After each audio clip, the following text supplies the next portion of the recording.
มื้อนี้ออกมาแต่สวนกาแฟมื้อนี้ออกมาแต่เก็บกาแฟออกมาก่อนหมู่เพื่อสิมาหาหนูได้หนูทุกอย่างหนึงนี่เด้ เฮ็ดหูหนูนี่เด้สิ่งที่เฮาบ่ได้ซื้อหั้นนะเขาถามว่าตัวที่เฮาซื้อคือเป็นแบบพวกปลาพวกซีนพวกที่เฮาหาบ่ได้เนาะก็คือว่าเฮาก็ซื้อเอาแต่ว่าตัวนี้เฮาหาไหลตามสวนตามไร่เพิ่นน่ะนะเฮาก็หาแต่ว่าอันทางหลังนี่มันจะเป็นอันนี้เป็นเขาไร่เด้อันทางหลังนี่มีแต่เขาบ่ได้นี่มีแต่เขาไร่เพราะว่าเจ้าของเพิ่นซักไร่นะเพิ่นซักเขาได้ให้อยู่ในสวนกาแฟมันตีนมีแต่กกกาแฟบ่ได้นี่แต่ว่าเพิ่นเผาเฮ็ดเขาให้เฮ็ดสวนให้เฮ็ดซักเขาให้ว่าซั่นซะนี่เอากว้างเลยเอากว้างอยู่โอ้ยตักพุ่นก็มี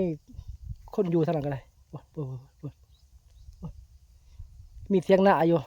มีเถียงนาวิ่งกระต๊อบอยู่บรรยากาศนี่บ่ให้เว้าอดีคักบรรยากาศ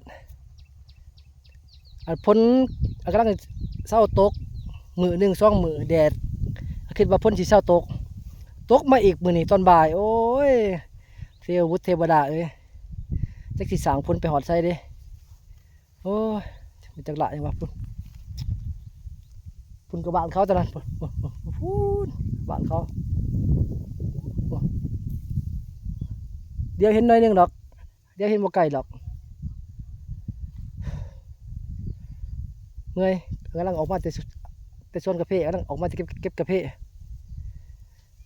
คนเฮามันเกิดมาสักที่มันต้องลิ้นรนถ้าถามบนลิ้นรนนี่จะเข้าชื่ออื่นว่าหยังแหละบ่ฮู้คือกันแต่ว่าเกิดมาแล้วก็ต้องลิ้นรนต้องหาอยู่หากินก็ต้องสู้กันไปก็ซ้ำฮอดมื้อถ้าฮอดมื้อก็แบ่งปันกันไปบัดนี้แยกย้าย